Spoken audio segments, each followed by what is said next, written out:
Hello everyone, this is Prasad. On behalf of Unacademy, I welcome all of you for another session on hybrid electric vehicles. We are going through sessions of electric motors. In previous session, we have understood three types of electric motors: PMSM motor, BLDC motor, and SRM motor. Before that, we have understood conventional AC and DC motors. And in this lecture, we are going to understand these motors application in various electric vehicles. So let's start the session, and in the beginning, first of all, we'll understand evaluation of different motors.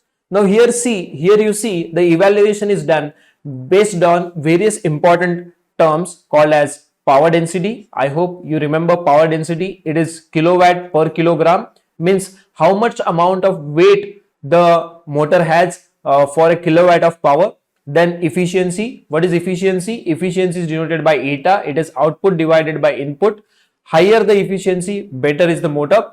Third, the controllability. I hope all of you know both AC, DC and along with that the advanced motors such as PMSM, BLDC and SRM motors. Controllability is very important component, how you can control the speed of the motor. Then comes the reliability, how reliable the motor is. Then comes the technological maturity. Then comes the cost and the total count.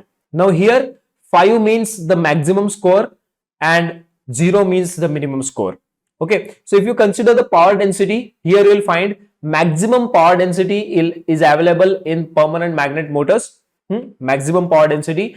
After that, there is a SRM motor, that is switch reluctance motor, and induction motor together. They are having little bit similar power density, but DC motors are having very less power density. And hence we have seen that BLDC motors are being used for low power applications. Because if you go for higher power applications with BLDC motors, you are going to carry a lot of weight of motor, and that is going to increase the overall weight of vehicle. So if you see the power density, the winner is permanent magnet motor. Next comes the efficiency. Here also you will find the permanent magnet motor is having best in class efficiency. Then comes the induction and SRM motor, and then at last the DC motor. Considering controllability, most easy control is of induction motor. You can easily control the speed of induction motor by varying voltage and frequency. All of us have understood that synchronous speed ns is equal to 120 f by p, and also by controlling the input voltage to the motor you can control the speed. So overall, if we control v by f, that is voltage by frequency ratio, we can control the speed of induction motor, which is very easy as compared to control of the permanent magnet motor and SRM motor. Also, control of DC motor is quite easy. So here the DC motor and the induction motor are getting maximum number of points.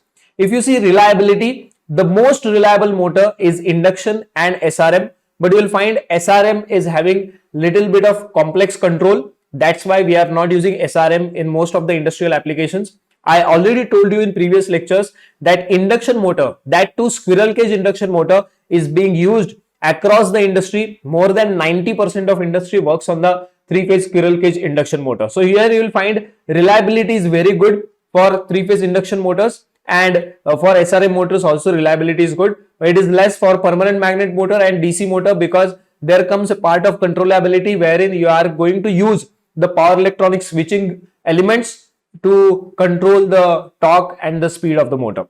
Then comes the technological maturity. Most matured are DC motors. Now here we are not talking about the BLDC, the normal DC motors you can say are most mature along with the induction motor, but the permanent magnet and SRM motors are still in the process of advancement. Many researchers are doing research and development. Many multinational companies, electric vehicle related companies are doing their design and research in case of permanent magnet and SRM motor. That's why here you will find the score is 4 for permanent magnet and SRM motor. Last point, that is cost. The most cost efficient or cost effective is nothing but the induction motor.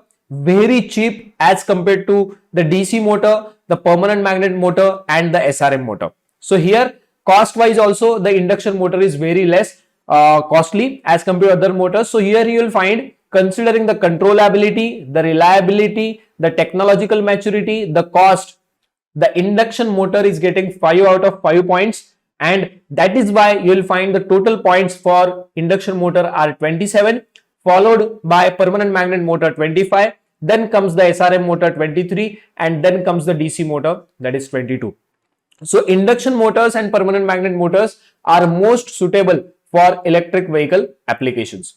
So here the same is shown by the same evaluation is shown by a means of trapezoid or you can say sorry by a means of octagon, wherein we have considered the six important hexagon, sorry, we have considered the six important parameters such as power density, efficiency, controllability, reliability, technological maturity and cost. So this hexagon helps us understand which motor is good in which parameter. Like if you see green color is for permanent magnet motor, the saffron color is for induction motor, blue color is for DC motor, and slightly yellowish color is for SRM motor. Or otherwise, if you see this table, we have understood that maximum number of points are got by the induction motor followed by the permanent magnet motor. That's why most of the electric vehicle manufacturers are using four-wheelers, mostly four-wheelers manufacturers are using the induction motor and then the permanent magnet motors.